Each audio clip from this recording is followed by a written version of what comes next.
5 நாட்கள்ல 5000 கிலோமீட்டர் சாத்தியமா? இந்த 3 பேரும் சாத்தியம் என நிரூபிச்சிருக்காங்க.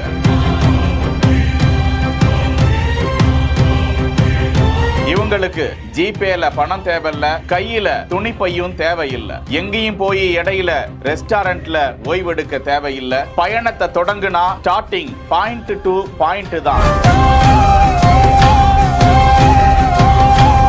இந்தியாவில் இருந்து சோமாலியா தேசத்திற்கு 5000 கிலோமீட்டர் பறந்து சென்று 5 நாட்களில் நிறைவு செய்திருக்கிறது அமூர் பருந்துகள். இதனை இந்திய வனவிலங்கு நிறுவனம் உறுதிப்படுத்தி இருக்கிறது. அது குறித்த சேட்டலைட் காட்சியையும் வெளியிட்டிருக்கிறார்கள். மனுஷங்களுக்கு தான் எல்லை பிரச்சனை, இது ஓன் தேசம், இது ஏன் தேசம், இது ஓன் எல்லைக்கோடு, இது ஏன் எல்லைக்கோடு, இப்படிங்கிற வரைமுறை எல்லாம். ஆனால் இந்த பறவைகளுக்கு அது கிடையாது. தனக்கான ஒரு விஷயத்தை அது சேர்த்து வச்சுக்கிறதும் கிடையாது.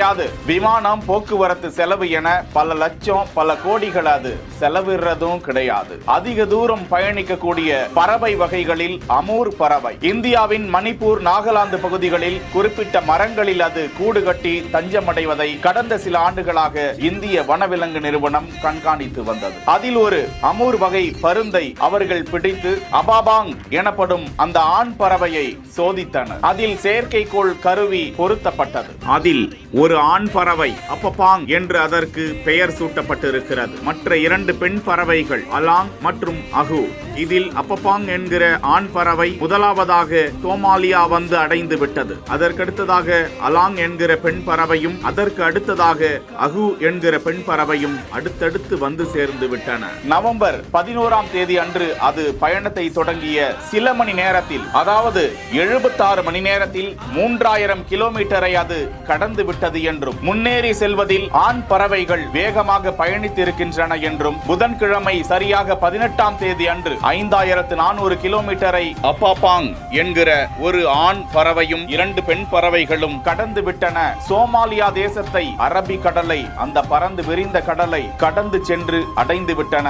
நாகாலாந்து, மணிப்பூர் பிரதேசத்தில் இருந்து அது பறந்து சென்ற நிலையில் 3000 கிலோமீட்டருக்கு எங்குமே தரையில் கால் வைக்கவே இல்லையா. நேரடியாக எப்படி இது சாத்தியம் என நினைக்கிறீர்களா? இயற்கையின் அற்புதமான படைப்புகளை ஆய்வு செய்திடவே முடியாது என்பதற்கு இது ஒரு சாட்சியாக அமைந்திருக்கிறது அல்லவா? மனிதர்கள் அத்தனை அறிவாக இருந்தாலும் கப்பலோ அது விமானமோ, சில விமானங்கள் தடயம் தெரியாமல் காணாமல் போன வரலாறுகள் கூட உண்டு என்ற நிலையில் இந்த பறவை இனங்கள் பல 1000 கிலோமீட்டரை எப்படி எங்குமே நிற்காமல் கடக்கிறது? சரியான அதன் கூட்டை அது சென்று அடைந்து விடுகிறது. இது குறித்த தகவலை சுப்ரியா சாகு IAS அவர்கள் தனது வலைதள பக்கத்தில் பகிர்ந்திருக்கும் நிலையில் மில்லியன் கணக்கான மக்கள் ஆச்சரியத்தோடு இது குறித்த தகவல்களை அறிந்து கொண்டு வருகிறார்கள்.